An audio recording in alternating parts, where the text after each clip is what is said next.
সকলে অবগত আছেন যে আমরা গতকালকে আমাদের শিক্ষকদের সাথে আলোচনায় বসেছি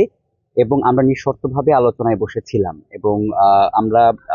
আমাদের পক্ষ থেকে যে দাবি ছিল আমাদের যে হল ভ্যাকেন্সির নোটিশ সেটি প্রত্যাহার না করা পর্যন্ত আমরা আলোচনায় বসবো না। কিন্তু আমরা চাচ্ছি আন্দোলন আর দীর্ঘায়িত না করতে আমরা সুষ্ঠু সমাধানের দিকে যাওয়ার জন্য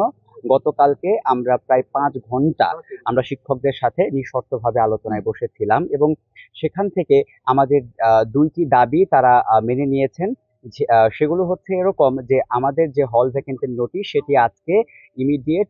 আমাদের মাননীয় উপাচার্য মহোদয় সিন্ডিকেট মিটিং এর মাধ্যমে সেটি প্রত্যাহার ঘোষণা করবেন এবং একটি লিখিত স্টেটমেন্ট দিবেন। পাশাপাশি আমরা যারা আন্দোলনরত শিক্ষার্থী আছে সকল শিক্ষার্থীদের যারা লিডিং পর্যায়ে আছে এবং আন্দোলনরত সকল শিক্ষার্থীদের যাতে ভবিষ্যতে একাডেমিক্যালি কিংবা প্রশাসনিকভাবে কোনো হ্যারাসমেন্টের শিকার হতে না হয় সেজন্য একটি লিখিত স্টেটমেন্ট আমরা দাবি করেছি এবং আমাদের মাননীয় উপাচার্য মহোদয় সেই লিখিত স্টেটমেন্ট দিবে বলে আমাদেরকে আশ্বস্ত করেছেন। কিন্তু আমরা এখন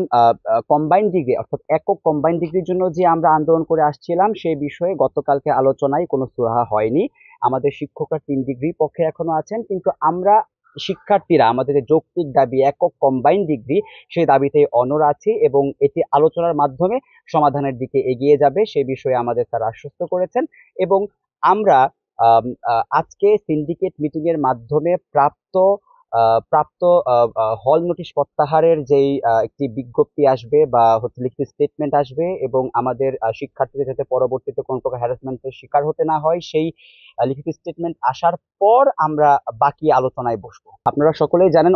অলরেডি একটি প্রশাসন কর্তৃক তদন্ত কমিটি গঠন করা হয়েছে এবং আমরা দাবি জানিয়েছি যে তদন্ত কমিটিকে পুনর্গঠন এবং রিফর্ম করার মাধ্যমে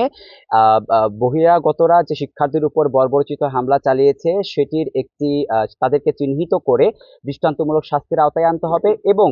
এই তদন্ত কমিটি শিক্ষার্থীদের আওতামুক্ত থাকতে হবে, অর্থাৎ শিক্ষার্থীদের হেনস্থা যাতে স্বীকার করতে না পারে তদন্ত কমিটি সেটি নিশ্চিত করতে হবে। আমরা পরিষ্কারভাবে জানিয়েছি গতকালকে আমাদের সিন্ডিকেট মিটিং এর মাধ্যমে আমরা যে 2টি দাবি উত্থাপন করেছি সেটি লিখিত স্টেটমেন্ট লাগবে এবং লিখিত স্টেটমেন্ট পাওয়ার পর আমরা টিচারদের সাথে বা শিক্ষকদের সাথে আমরা পরবর্তী আলোচনায় বসবো।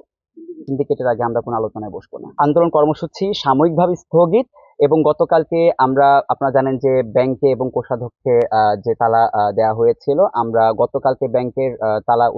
প্রত্যাহার করেছি বা খুলে দিয়েছি এবং আজকে আমরা যেহেতু আমরা সকাল থেকেই আমাদের স্যাররা আমাদেরকে রিকোয়েস্ট করছেন যে